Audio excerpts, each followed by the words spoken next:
नमः शिवाय। आज मैं आपको शिव पार्वती की एक गंगा माँ की एक अनोखी कहानी सुनाने जा रही हूँ, जिसका शीर्षक है मन चंगा तो खटौती में गंगा। श्री शिवाय नमस्तुभ्यम। कृपया ध्यान से सुने और पूरी सुने कहानी को। चलिए शुरू करते हैं। हर हर गंगे।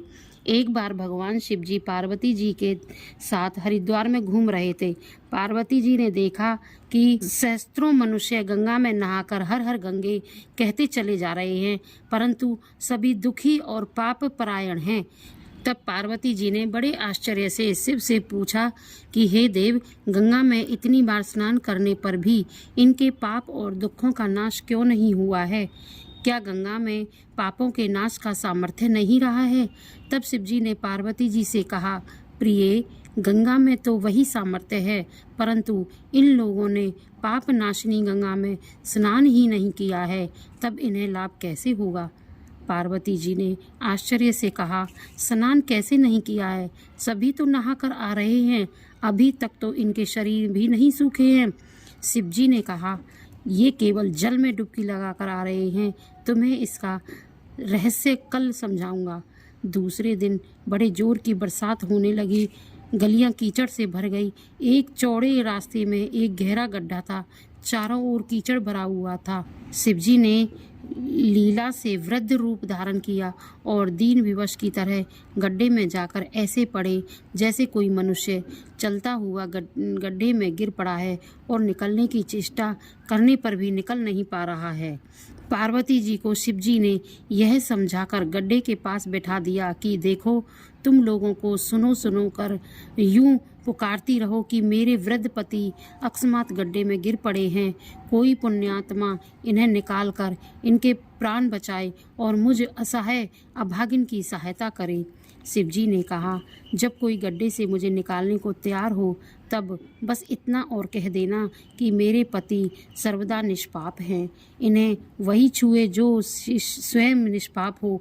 यदि आप निष्पाप हैं तो इनको हाथ लगाइए, नहीं तो हाथ लगाते ही आप भस्म हो जाएंगे। पार्वती जी तथास्तु कहकर गड्ढे के किनारे बैठ गईं और आने जाने वालों को शिव जी की सिखाई हुई बात कहने लगी। गंगा में नहाकर लोगों के दल आ रहे थे। सुंदर युवती को यूं बैठी देखकर कईयों ने मन में पाप आया। कई लोग लज्जा से डरे तो कईयों को कुछ धर्म का भय हुआ, कई कानून से डरे।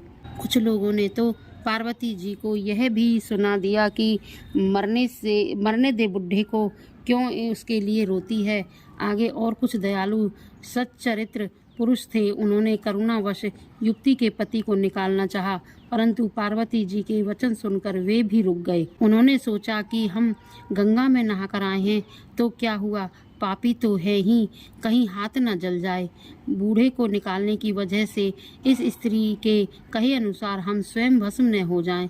किसी का साहस नहीं हुआ। सैकड़ों आए, पूछकर चले गए। संध्या हो चली। शिव जी ने कहा, पार्वती, देखा आया कोई सच्चे हृदय से गंगा में नहाने वाला। कुछ देर बाद एक जवान हाथ में लोटा लिए हर हर गंगे कहता हुआ निकला। पार्वती ने उसे भी वही बात कही। युवक का हृदय करुणा से भर आया। उसने शिव जी को निकालने की तैयारी की। पार्वती जी ने रोक कर कहा कि भाई, यदि तुम सर्वदा निष्पाप नहीं होंगे तो मेरे पति को छूते ही जल जाओगे।